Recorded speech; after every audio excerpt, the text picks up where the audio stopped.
Not too long ago, we talked about JoJo Eyes of Heaven, and in that video, I claimed it was the better JoJo game. With how well it captured the essence of what JoJo battles really are, I didn't think it could possibly be beaten by a normal 2D fighter. That was before I started playing the game we're talking about today, and we're gonna go in depth to talk more about that later in the video. But first, we gotta acknowledge the star of today's video, JoJo's Bizarre Adventure All-Star Battle R. That is a long ass name.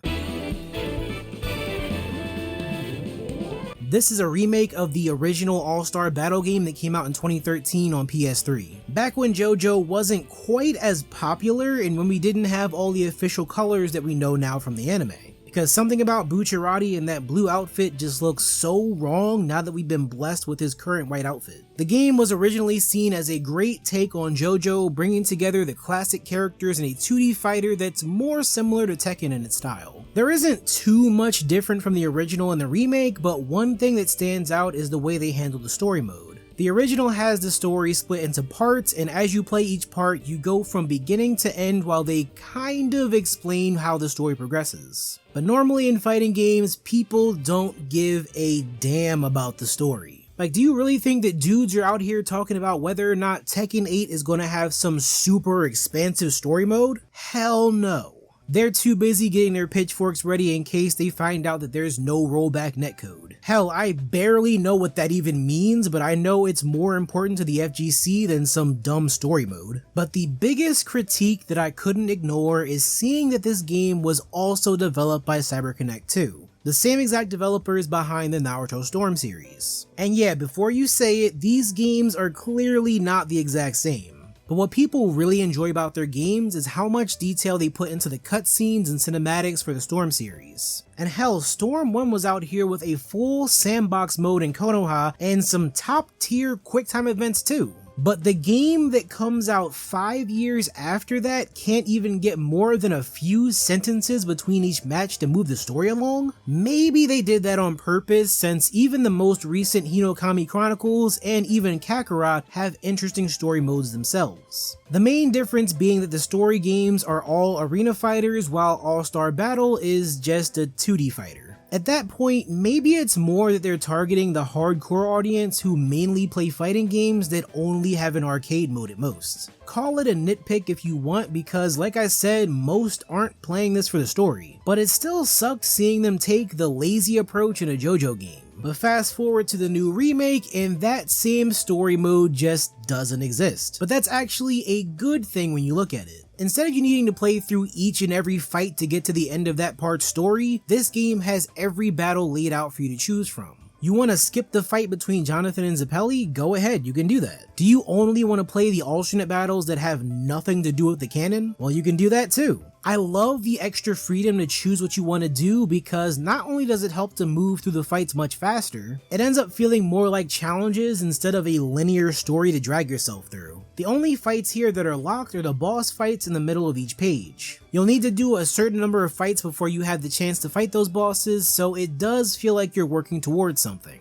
I will admit though, the addition of the support cards was something I wasn't too sure about at first. They act as a method for you to spend some in-game currency to either buff yourself or nerf your opponent, so you can increase your own attack or even have your health bar regenerate on its own. It sounds like cheating, and to an extent it kind of is. I mean, it's only against the computer, which themselves can be some annoyingly spammy asshats too, but it's a feature that does allow for the less skilled players to get through the story without breaking their controller in frustration. Obviously, it doesn't help you to get better at the game, but for someone like me who wants to do the fights and dabble with the online here and there, I appreciate them having it. And I never claimed to be a god at any fighting game, so pardon me if I'm not pulling off the most mind-bending combos in the gameplay you've been seeing. But the combat is something that you'll be right at home with if you're used to something like Tekken or even Soul Calibur. The main difference here is the special abilities that can vary for each character. As you would guess, the Hamon users have the ability to breathe and charge up their special gauge, while someone like Part 1 Dio has a vampire ability that can drain his opponent's health when it hits. And of course, there's the stand users, with most of them being able to summon their stand in the battle, with the main drawback of this being that it makes your character slower in exchange for the extra reach that you have. Plus, anytime you get knocked down, your stand goes away and you'll need to summon them back again. I gotta say though, sometimes these stands can be some bullshit. Take part 3 Dio for example. While you can attack his stand, the fact that his stand floats also limits your options for approaching him. It didn't feel like it was that big of a deal when I had the fights where it was stands versus stands, but having those 1v2 kind of battles was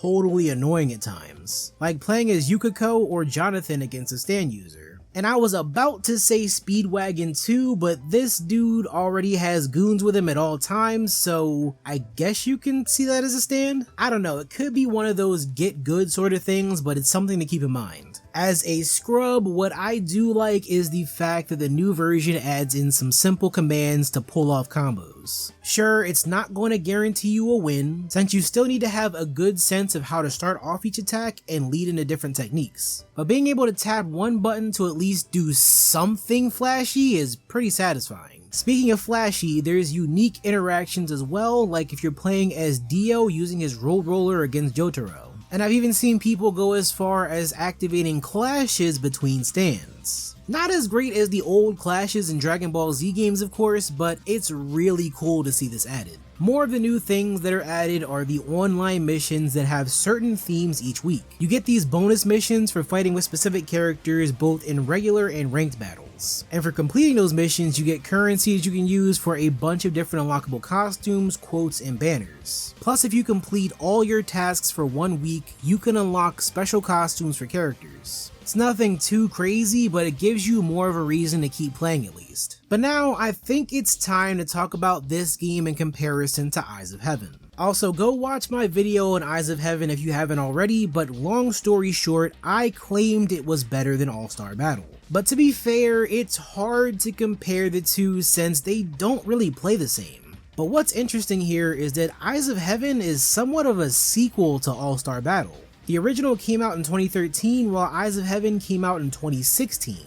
And it kind of shows how much they reused in this game because as I played through All-Star Battle R, a ton of the music, attacks, models, and the overall aesthetic are exactly the same as Heaven. So what I said about the game being more true to the style of JoJo fights could be what they wanted to go for a newer title after All-Star Battle. Not to mention that there's an actual story there rather than just the fights. But hey, you could also argue who cares and I wouldn't be mad at you. Like, you're here to beat someone's ass, so the story ain't what's the most important part here anyway. Again, it would have been nice to get more of an interesting story mode, but I think Eyes of Heaven scratches that itch well enough to make up for whatever All-Star Battle R is lacking. Not to mention that if you wanted to play Eyes of Heaven, the game always goes on sale for like $8 anyway, so you don't need to sacrifice much to get both of these experiences. At the end of the day, these are two separate games and they can appeal to completely different audiences. Hell, Eyes of Heaven doesn't even have local multiplayer, so you know it wasn't meant as a real competitive fighting game. Meanwhile, All-Star Battle R could potentially make its way to EVO without a problem. Overall, it may not be my favorite of the two JoJo games, but I'm very glad that they made this remake. It seems like the fighting game community has been eating good with all the greatness coming out year after year. So if you're one of them and can't get enough of the competition, this game is right up your alley. But tell me your thoughts on All-Star Battle R in the comments below. Subscribe for more videos just like this one and I'll see you all in the next video.